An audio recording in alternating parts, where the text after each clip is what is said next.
जय श्री कृष्ण। राधे राधे। भगवद गीता के 5 श्लोक दुनिया की हर समस्या का समाधान देते हैं।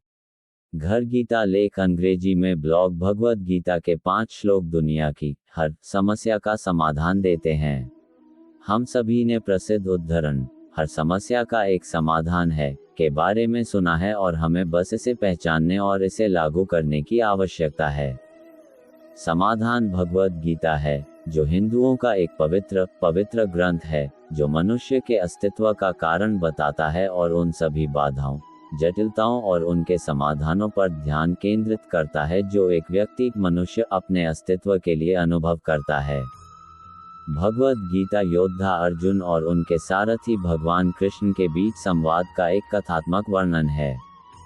भगवान कृष्ण ने अर्जुन को धर्म, कर्म, आध्यात्मिक और भौतिक भिन्नताओं, भक्ति योग, शरीर और आत्मा के बीच अंतर, आत्मा और परमात्मा और जीवन का गुण कैसे प्राप्त करें और भी बहुत कुछ के बारे में प्रशिक्षित किया। आखिरकार भगवद गीता में 700 छंद हैं, 18 अध्यायों में, और उन्हें एक लेख में संकलित नहीं किया जा सकता। लेकिन इन गूढ़ श्लोकों का प्रयोग आज के परिदृश्य में प्रभावी ढंग से किया जा सकता है। औचित्य। काम, क्रोध, लोभ अर्थात काम, क्रोध और लोभ नरक के द्वार हैं, वे पूरी तरह से सभी दुखों के मूल हैं। काम, क्रोध और लोभ मनुष्यों को कष्ट पहुंचाते हैं और उन्हें अवास्तविक बनाते हैं। इसलिए भगवान श्री कृष्ण उन्हें तुरंत जीवन से बहिष्कार करने का निर्देश देते हैं। मनुष्य अधिक से अधिक पाने के लिए अंधी दौड़ लगाता है और यह केवल लोभ लालच है। जब भी उसे अपनी पूर्ति में बाधाएं आती हैं तो वह क्रोधित हो जाता है और घबरा जाता है। उसकी हताशा को क्रोध कहा जाता है। श्लोक 2। औचित्य। मन, आंखें, कान, नाक, जीभ और त्वचा, 6 इंद्रियां श्रवण, स्पर्श, दृष्टि, स्वाद, गंध और मन हैं। इंद्रियान, वे केवल भौतिक सुखों और परेशानियों के लिए नुकीला आँख हैं। एक व्यक्ति को अधिक शांत और केंद्रित इंसान बनने के लिए शुद्ध बुद्धि द्वारा 6 इंद्रियों पर महारत हासिल करने की आवश्यकता होती है। श्लोक 3। औचित्य। धर्म पवित्र प्रथाओं, पूजा और पूजा स्थलों पर जाने तक ही सीमित नहीं है।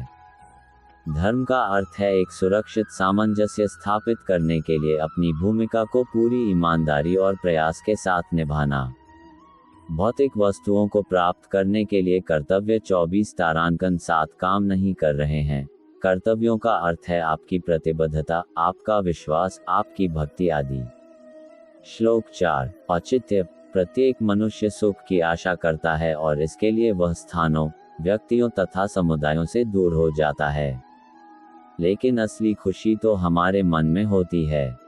मन को अपना दुश्मन मत बनाओ और याद रखो कि अगर कोई व्यक्ति हर चीज के बारे में संदिग्ध है तो ब्रह्मांड में कहीं भी खुशी नहीं है। भौतिकवादी चीजें अल्पकालिक सुख पैदा करने के बावजूद दुख पैदा करती हैं, जिससे अंततः मनुष्य अपनी अच्छाई खो देता है। श्लोक 5। संपर्क करें। भगवद गीता के 5 श्लोक दुनिया की हर समस्या का समाधान देते हैं। घर गीता लेख अंग्रेजी में ब्लॉग भगवद गीता के 5 श्लोक दुनिया की हर समस्या का समाधान देते हैं।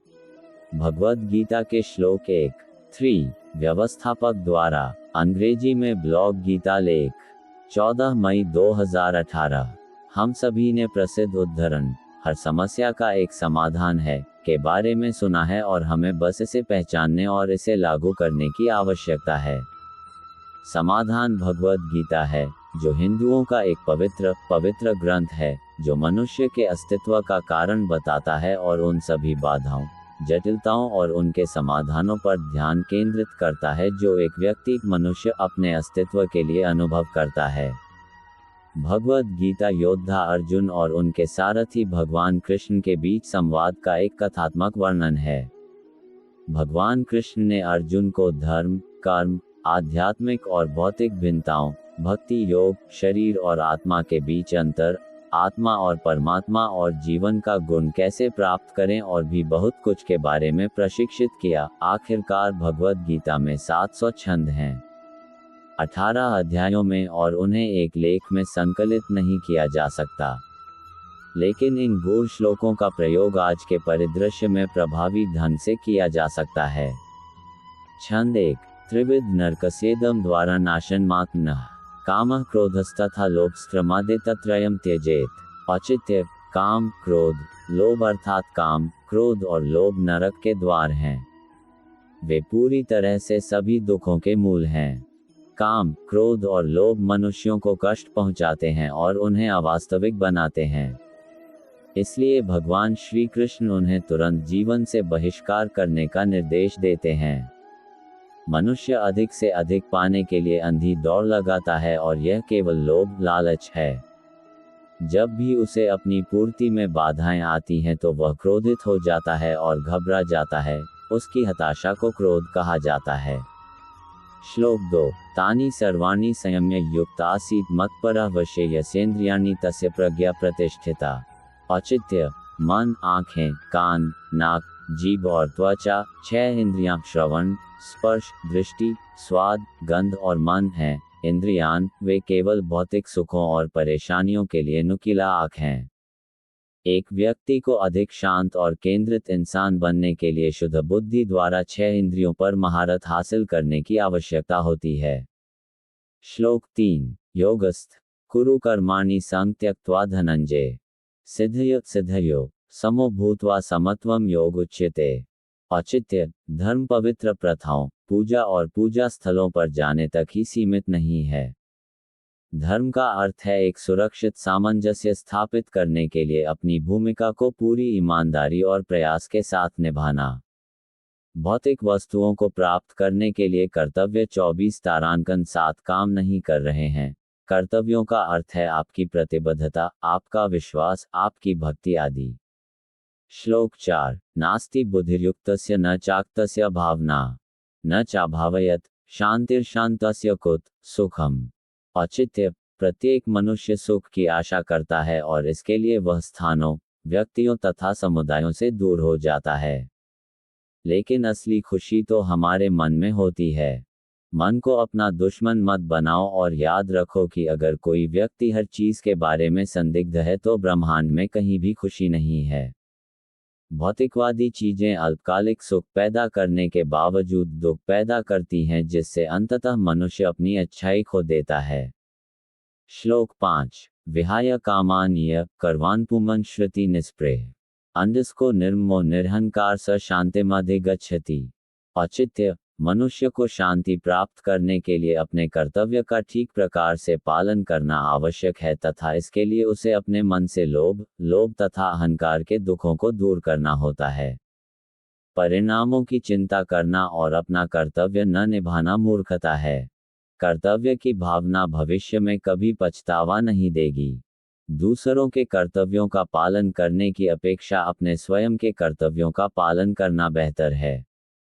बिना किसी शर्त के, यदि कोई व्यक्ति किसी से कुछ भी अपेक्षा किए बिना पूर्ण विश्वास और प्रतिबद्धता के साथ अपना धर्म और कर्म ठीक से करना समझता है, प्रत्येक व्यक्ति के साथ समान व्यवहार करता है और साथ ही वह अपनी इंद्रियों पर नियंत्रण रखता है और मानता है कि केवल एक ही सर्वोच्च शक्ति है, ईश्वर, और वह समझता है कि आत्मा को मोक्ष तभी मिल सकता है जब वह परमात्मा में विलीन हो जाए, तभी वह शांतिपूर्ण जीवन जी सकता है। ये सब तब किया जा सकता है जब हम भौतिकवादी दुनिया के प्रति भावनाओं और लगाव को नियंत्रित कर सकें। भगवद गीता में भगवान कृष्ण द्वारा ऐसे कई सुनहरे शब्द कहे गए हैं और अगर हम उनका पालन करना शुरू कर दें तो हर समस्या का समाधान हो जाएगा। आखिरकार भगवान कभी भी बिना चाबी के ताले नहीं बनाते हैं और भगवद गीता हम सभी मनुष्यों के लिए कुंजी है, दुनिया में समस्याओं का ताला खोलने के लिए। इसलिए भगवद गीता का अनुसरण करना शुरू करें और न केवल अपने आप में बल्कि अपने आसपास के वातावरण में भी अंतर देखें। जय श्री कृष्णा करते समय इसका उच्चारण होठों से बाहर नहीं आना चाहिए। इस बात का विशेष ध्यान रखें कि महामृत्युंजय जप के दौरान धूप दीप जलते रहना चाहिए।